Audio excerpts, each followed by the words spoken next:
Manasi Pitkar, welcome back to the Preconstruction Podcast. Thanks for having me again. Lovely. Well, the feedback was that good, Manasi, that we needed to get you back on and dive a little bit deeper into two topics in particular. The first topic is one that's close to your heart. It's also very close to the Preconstruction Podcast's heart. I tell you why, because I believe that women in construction and women in pre-construction make it a better place. Because I think we need to be better at selling it, especially the pre-construction side of things, because there's a misconception in the market, in high school, in colleges, that construction is all muck dirt, bricks, hammers, hard hats, whereas not. And it's people like yourself we need to get on, talk about it, and expose it. So tell us a little bit more about women in construction, because I know yourself and McCarthy are big advocates. Absolutely. So, completely agree with what you said. I would just add and say that women make it a better place, regardless of which profession you're in. So, I think we as women, we have so much to offer, bring so much to the table. And yes, it is a topic that is very close to my heart and very close to McCarthy's heart too. So, I'd love to discuss more. Brilliant. Well, you were at a conference. You were at two conferences. You were at Advancing Pre-Construction, which I was at as well, which was a fantastic conference. But before that, in Phoenix as well, you were at a Women in Construction conference. Tell us what that was like, how well attended it was, and what were the conclusions or what were the big takeaways?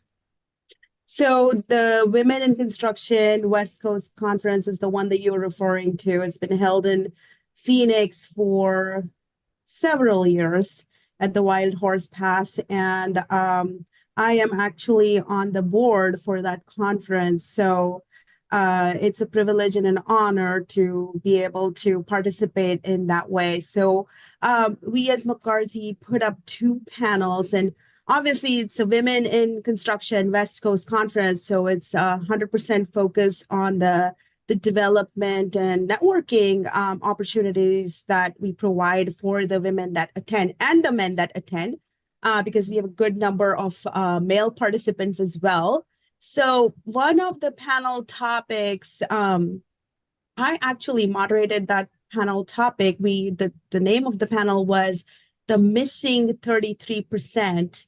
And it's a topic that hasn't been explored much, at least in the construction industry. And just to give you a little bit of synopsis on that, women perform as well as or better than men. Women have great interpersonal people skills, yet we do not see that percentage of women be the same as men in the C-suite positions. As women start climbing up their career ladders, that percentage that keeps rising keeps dropping.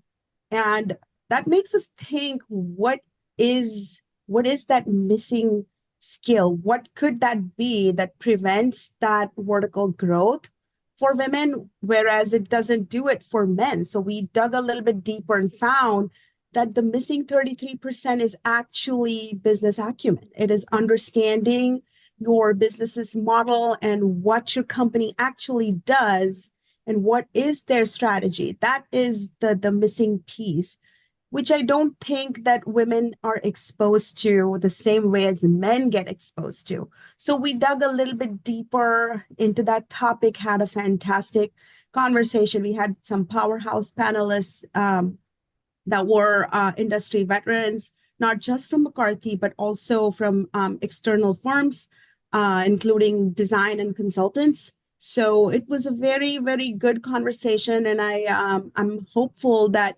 the women that participated in the conference learned something from that and are actively trying to engage with their businesses and understand what it is that their business does in order to, climb their own ladder of success. I love And it. then yeah, thank you. And then the second panel that we put together as McCarthy was a career lattice instead of a career ladder, which is moving into parallel positions, if you will, within your company.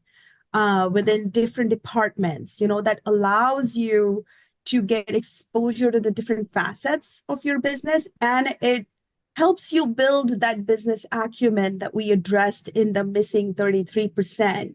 And it just rounds off your development, in a way that you couldn't have done if you just stuck to, let's just say, one department or one location of your company, right? So the rounding out of your personal and professional development is super essential to, make sure that you're going to get to your career goals. So both the topics were very well received. Other than McCarthy, obviously, there were other panels that were put together by other companies that sponsored the event also. And they were also focused around talent and development, if you will. And there's lots of networking opportunities, and so many wonderful women from across the spectrum attend. It's just a fun, fun, fun conference. Brilliant. Love it. And that word network is so important. It's so important. And like you're doing today, Mansi, is coming on and talking about it and talking about how wonderful it is.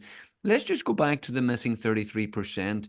I mean, it fascinates me that was the conclusion. And I love the solution behind it.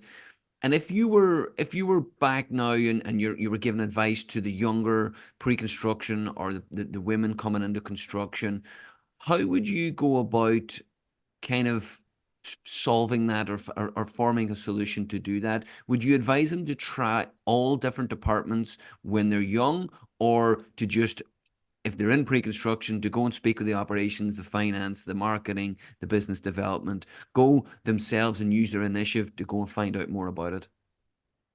I would say there's a little bit of balance, right? You not necessarily have to do everything when you're young, but what I would say is have a curiosity and make sure that curiosity in you is, thriving.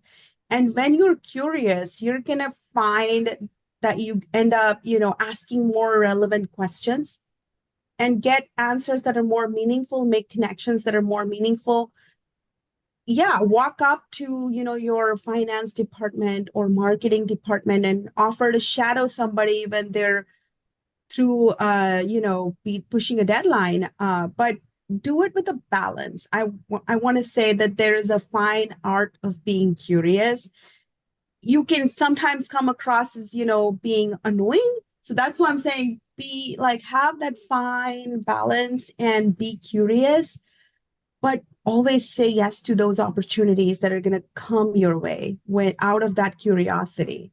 If somebody says, "Oh, you're interested in marketing, you want to come spend a month with us?" Say yes, because that'll open the door to so much learning that couldn't have happened in your own department. So I can't say enough about saying yes to these opportunities.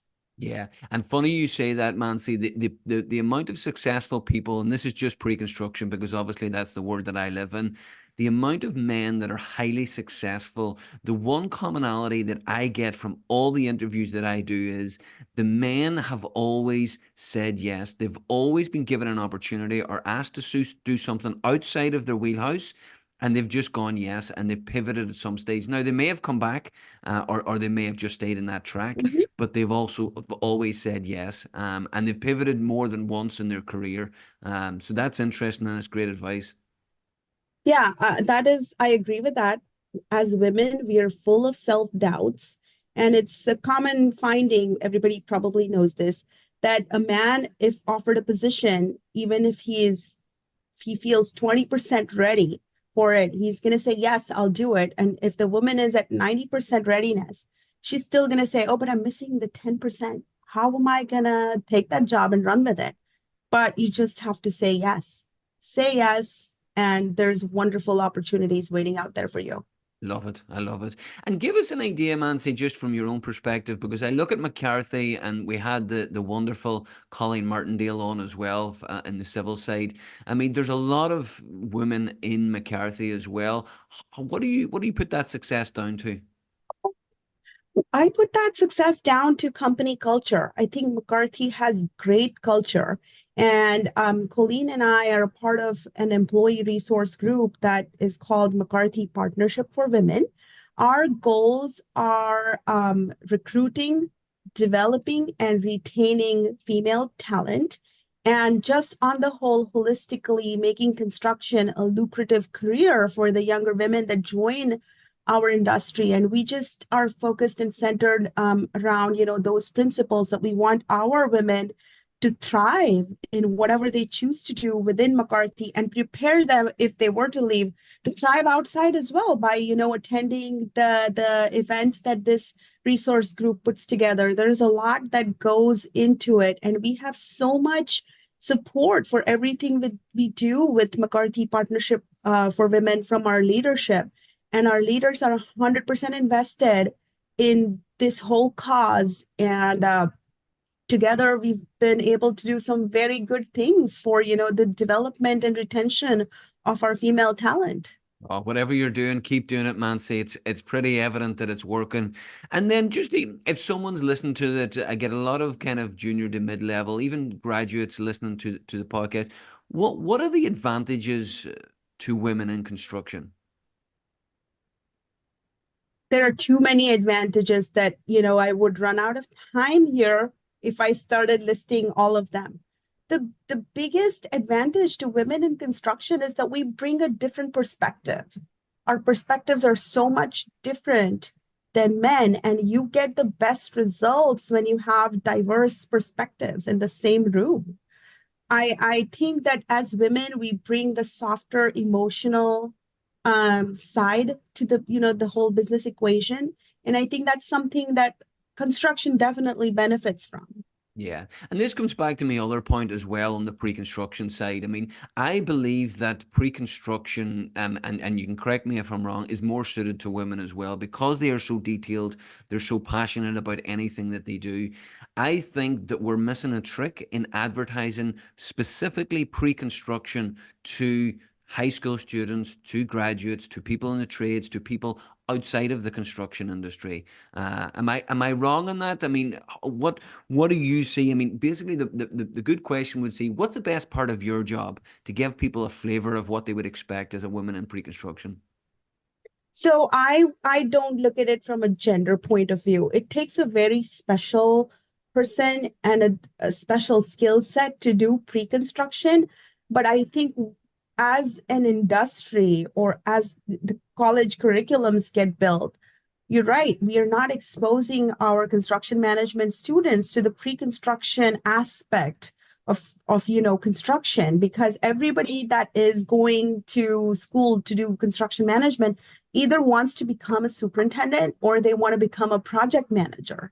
And nobody talks about pre-construction, which is super critical to the success in the construction phase, because if you don't set up the job right during the pre-construction phase, there is no way you're going to succeed in the construction phase, right? It's like anything else in life. If you do put in a proper planning, thorough research, that kind of an effort, the outcomes are going to be exponentially better in whatever it is that you do. Now, as far as pre-construction being better suited to women, I don't fully agree with it, because in McCarthy, we have a lot of women that are in operations that are thriving. It's a matter of getting the team aligned with yourself and your personal needs, at that time in your life. For example, if you just had a baby and you're in operations and your whole team knows you've had a baby, they're going to be there to support you. And this happens at McCarthy. There's people there that are there to support you. If you have a doctor's appointment, you need to just say the word and somebody's going to jump in there and take care of whatever needs taken care of. And you're able to go to that doctor's appointment or go watch that game that your child is participating in. It all boils down to communication, openness, and transparency with your team. And regardless of whether you're a woman in operations, or if you're a woman in pre-construction or scheduling or marketing or whatever it is, it's the whole family feel that is present here in our McCarthy culture that allows for that growth to happen no matter where you are. So my only ask of women would be, if you don't ask, you don't get it. So you have to say, hey, I need to leave at 3 o'clock for my son's soccer game, and I'm going to pick up where I stopped when he's done. And now with our work, the way it is, we can be remote and still get a few things done. So there is now flexibility that's come into our walls, especially post-COVID, that I think that not pre pre-construction, but women can also thrive in operations. But traditionally, you're right, pre-construction does offer the fixed, the time, like 8 to 5. That exists in pre-construction, doesn't always exist in operations, but there's ways around that. So I'm going to say, do what you're passionate about. Don't come to pre-construction because you think the hours are better, because let me tell you what, they're not. we go through so much churn in pre-construction that I honestly think I'm working when I need to work. I mean, if I need to work after dinner, I'm working on my laptop. So I'm not necessarily agreeing with the fact that, our work ends at 5. It doesn't. There's just so much work, fortunately, right now, that that's not a true statement. Yeah, and you're But right. do whatever you're passionate about. That's it. But the main kind of message there, and I totally agree with you, is there's a place for women in construction, whether it's operations, BIM, 100%. VDC, pre-construction, and you're right as well. Bid day doesn't finish at 5 o'clock. It's Nope. it can be a hectic week whenever that bid has to be in. Um, Mhm. and to kind of speak again to the audience, what's the most satisfying part of your job right now, Mansi? Because generally, we hear about how difficult pre-construction is, how pressurized it is, and estimating about getting the bid right. But what's the most satisfying part of it? Because we don't hear enough of that. So full disclosure, I have ADD. I can't stick it out on a job site for 2, 3, 4, whatever number of years that it's going to be built on. I like the fact that by being in pre-construction, I get to touch pretty much every project that McCarthy SOPAC is going to work on, right? And that to me is the most satisfying thing, that I get to see so many different designs, touch so many different projects. And every milestone of the design is like typically 3 months or so. So that works perfect with my attention span, because after 3 months, I'm looking at something different or an evolved stage of the document. So it's different than just being on the job site. But the best part is being involved in all the cool projects that McCarthy is doing here in California.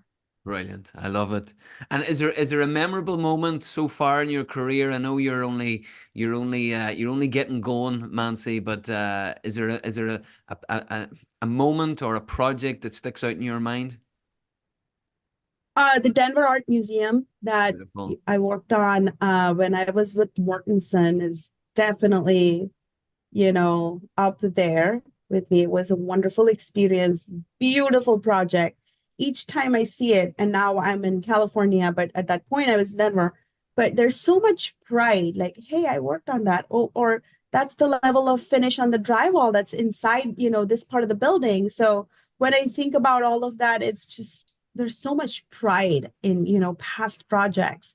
Or the Long Beach Civic Center that I did with Clark, that's another one of my favorites, because there's you put in so many hours into the design and the constructability and choosing the different materials. And then when you see it all come to life, that's just amazing. And the same thing for the Skechers headquarters here in Hermosa Beach that McCarthy's built on. There's so much pride when you're just driving down and you see those buildings. It's like, oh, that's my project. And I'm sure people in construction can relate to this. There's so much pride when you walk by or drive by one of yours. It's like, your own, it's like your baby. Yeah, I love it.